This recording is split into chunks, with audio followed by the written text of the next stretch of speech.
Continuamos en esta transmisión especial de France 24 por las elecciones de Bolivia en primera vuelta y ya me acompaña en el estudio mi compañero Juan Pablo Lucumí. Buenas noches para ti, Juanpa. Buenas noches, un placer aquí unirme a la mesa de trabajo. Igualmente y muy apropiado además que nos acompañes esta noche después del abrebocas que veíamos en el reporte anterior. Hablemos, si te parece, del escenario económico en el que está Bolivia actualmente en términos generales.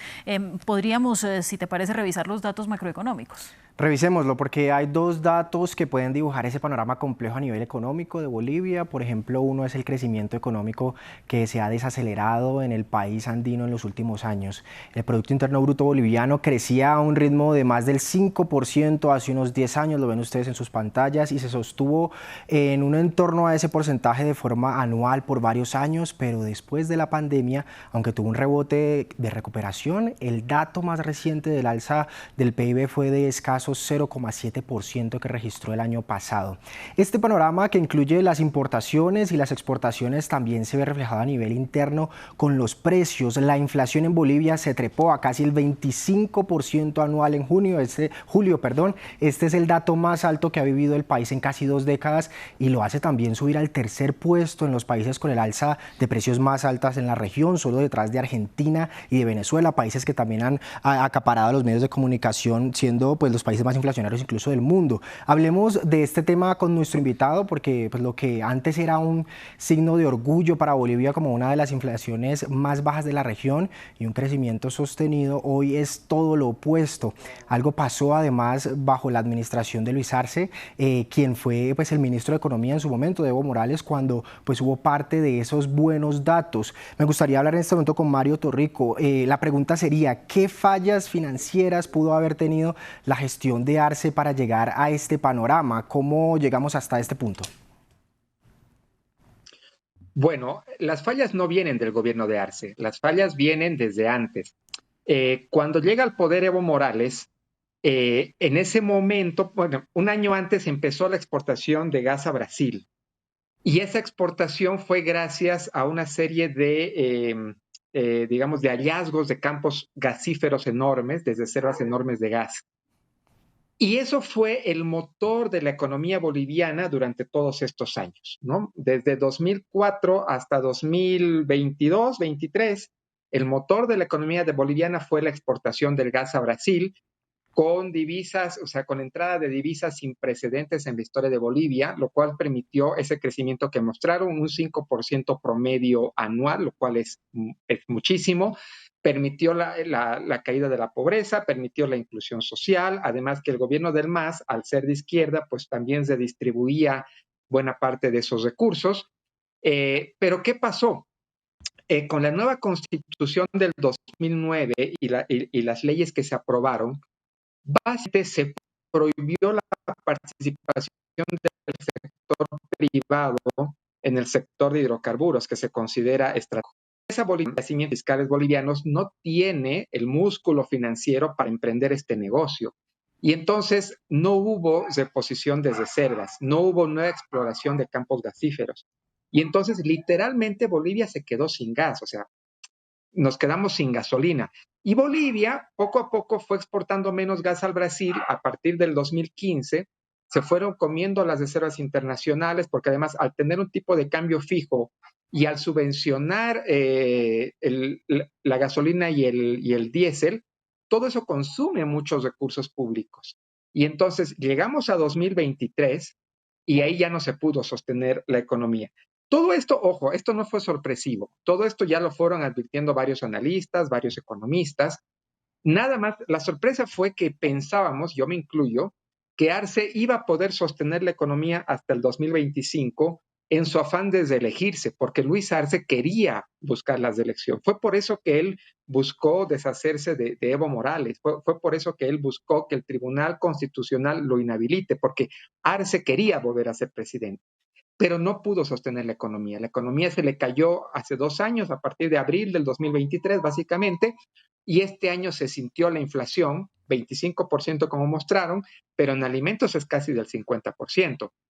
No hay gasolina, no hay diésel, hay un tipo de cambio paralelo al estilo argentino con el dólar, digamos, del mercado informal, que es el doble del dólar oficial. Entonces, ya hay una serie de carencias Y buena parte, digamos, del castigo electoral al MAS tiene que ver con la gestión económica, pero que no tiene que ver solamente con Arce, tiene que ver con todo lo que se hizo desde el primer gobierno de Evo Morales, que básicamente se desincentivó la inversión privada, se desincentivó la búsqueda de nuevos campos gasíferos, porque hay que decir, o sea, la búsqueda de reservas de gas involucra miles de millones de dólares.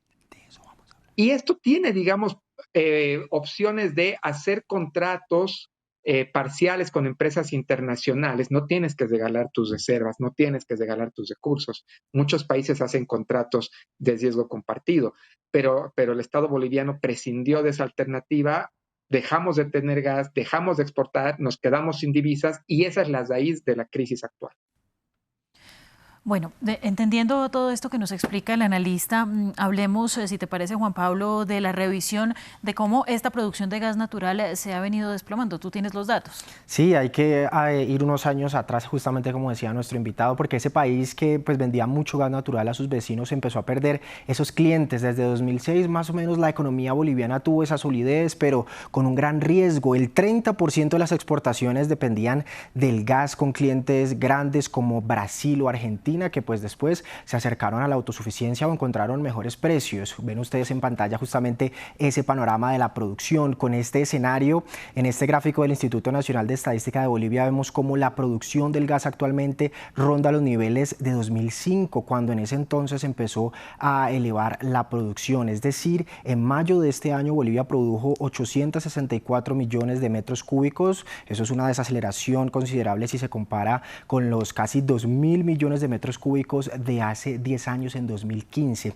Bien, con una producción en caída y con la pérdida evidente de clientes internacionales, el ingreso de dólares también se desplomó. Lo decía también nuestro invitado. Ven ustedes el gráfico donde Bolivia no diversificó sus ingresos de divisas y en cambio parte de ese dinero lo usó para aumentar el gasto y elevar los subsidios. Hoy, por ejemplo, el gobierno sostiene de forma artificial el valor del dólar, que queda muy por debajo del dólar del mercado paralelo, en torno a un 3,93 bolivianos, pues el que está en el mercado ilegal. El gobierno de Luis Arce quiso trabajar en este problema e impulsó el plan de reactivación de hidrocarburos, identificando 56 pozos en 7 de los 9 departamentos del país. Para ello también tenemos este gráfico del mapa de Bolivia que muestra justamente los lugares en donde se enfocaron. Santa Cruz y Tarija son los que más pozos tienen, con 21 y 16 respectivamente. Pero de esos 56 posibles pozos a explotar, solo 23 están concluidos, según información entregada por la estatal Yacimientos Petrolíferos Fiscales. 13 están en ejecución y los otros 17 tienen distintos procesos que no han concluido hasta el momento. Mario, vuelvo con usted. ¿Por qué Bolivia dependió tanto del gas para el ingreso de divisas y por qué no anticipó este escenario antes? Por ejemplo, hay diferentes planes como el que vemos de seguir teniendo gas, de seguir con las producciones de este gas, pero ¿qué ha pasado? ¿Cuáles han sido las trabas de todo este proceso? Bueno, hay que decir, en primer lugar, Bolivia es un país pobre, es el país más pobre de Sudamérica, el tercero más pobre de América Latina. Y Bolivia nunca ha tenido industria importante, nunca ha tenido producción local importante, siempre hemos sido un país muy dependiente del extractivismo, durante buena parte del siglo XIX y del XX, dependientes de la explotación de la plata, después, a mediados del XX, dependientes del estaño, y después se descubren los campos de gas y el gas empieza a ser nuestro recurso estratégico. En los últimos 20 años también se descubrieron yacimientos de litio en el Salar de Uyuni y se dice, o se decía, que el litio iba a ser el nuevo gas, o sea, que iba a ser nuestra nueva ancla de crecimiento, pero el litio parece que no lo va a ser, parece que no es tan buen negocio, y entonces volvemos a pensar en explorar campos de gas o en buscar campos de gas. Lo cierto es que el nuevo gobierno, sea Tuto Quiroga o sea Rodrigo Paz, va a tener dos tareas a nivel económico, una de corto y una de largo plazo. A nivel corto plazo, básicamente tiene que ver con acabar con el desabasto de gasolina y de diésel, con el problema del dólar, del tipo de cambio paralelo y la escasez de dólares en Bolivia, porque esto es importante, a diferencia de Colombia, Los países que hemos tenido procesos hiperinflacionarios de más de 1000%, digamos de 3 dígitos, que han sido Argentina, Perú, Bolivia, tenemos una costumbre de ahorrar en dólares, es decir, el dólar es parte de nuestra cultura financiera doméstica, o sea, de las familias. Y entonces los dólares circulan. Compramos autos en dólares, compramos inmuebles en dólares, compramos electrodomésticos en dólares, ahorramos en dólares. Y entonces es un problema cuando no hay dólar. Inclusive Ecuador llegó a dolarizar su economía. O sea, digamos, y en Bolivia es una opción que se ha discutido varias veces. Y entonces, ese es un problema que tiene que solucionar a corto plazo el nuevo gobierno, la escasez de dólares, la escasez de combustibles, el tipo de cambio paralelo, etcétera.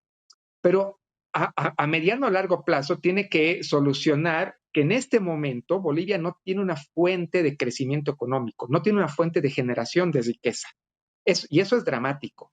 Es decir, inclusive yo creo que no tienen, ninguno de los candidatos que pueda ser presidente no tiene otra que eliminar la subvención de la gasolina y del diésel, que más o menos el público paga una tercera parte de lo que es el precio internacional, es decir, el Estado absorbe 2/3.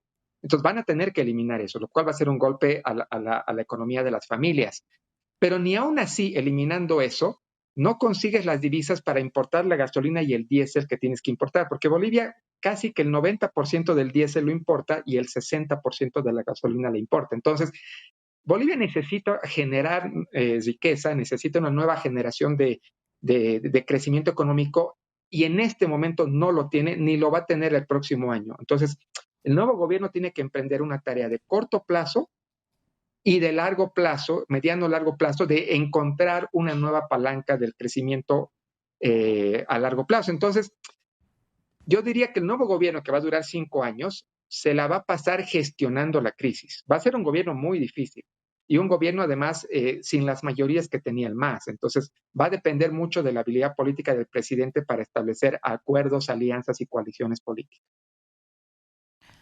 Bueno, entendiendo todo este contexto que nos entrega nuestro analista sobre el litio, pues ¿cuáles son las opciones que tiene Bolivia con este material, Juan Pablo?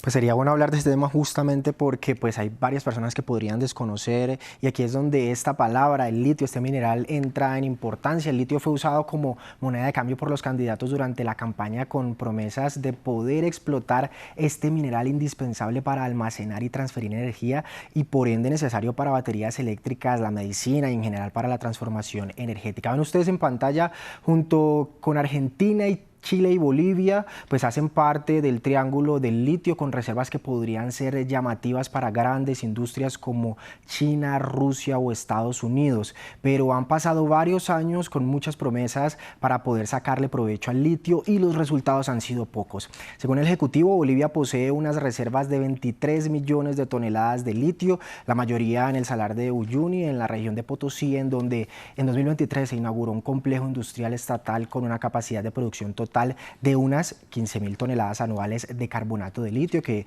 pues funciona con un sistema de piscinas de evaporación, pero actualmente ronda solo las 3.000 toneladas al año, es decir, solo el 20% de la capacidad total se ha podido llegar a este punto, esas 15.000, solo 3.000 al año. Mario, con todo este escenario, el próximo presidente de Bolivia sí podría aprovechar este lugar estratégico del litio para en algún momento incluso reemplazar las ventas del gas natural. Lo mencionabas ahora en tu análisis en un momento, pero queremos saber por qué los candidatos incitaban o invitaban a aprovechar el litio pues para grandes industrias que fueran pues sus vendedores, que ellos fueran los principales vendedores.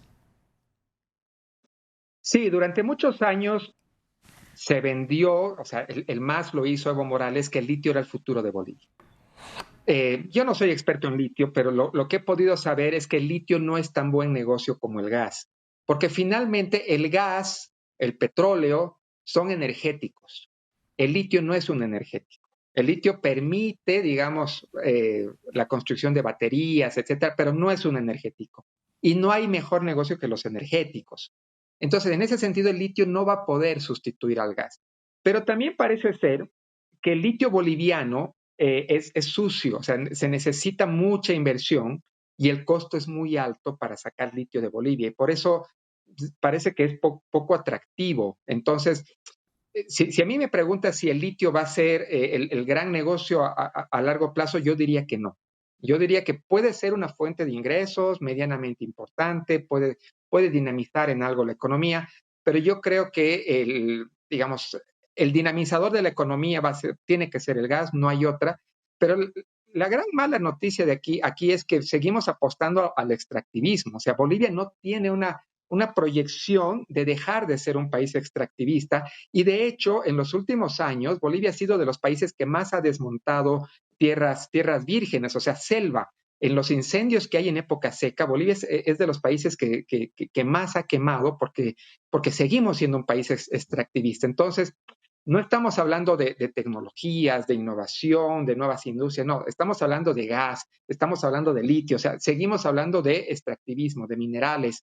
Entonces, lamentablemente, ese es el escenario que tenemos y yo no veo buenas perspectivas para los próximos 5 años. Si el gobierno hace bien las cosas estos 5 años, va a encontrar reservas de gas que van a permitir otros 15, 20 años de crecimiento después, que tal vez eso sí sirva para sentar las bases para una innovación tecnológica posterior, pero lamentablemente eso que se debió hacer en estos últimos 20 años no se hizo. Entonces, el panorama no es muy bueno. Van a ser 5 años difíciles, pero hay gas en Bolivia, pero no hay reservas probadas. O sea, sigue habiendo mucho gas, pero no hay reservas probadas y en ese sentido no hay una fuente de generación de riqueza para el corto plazo.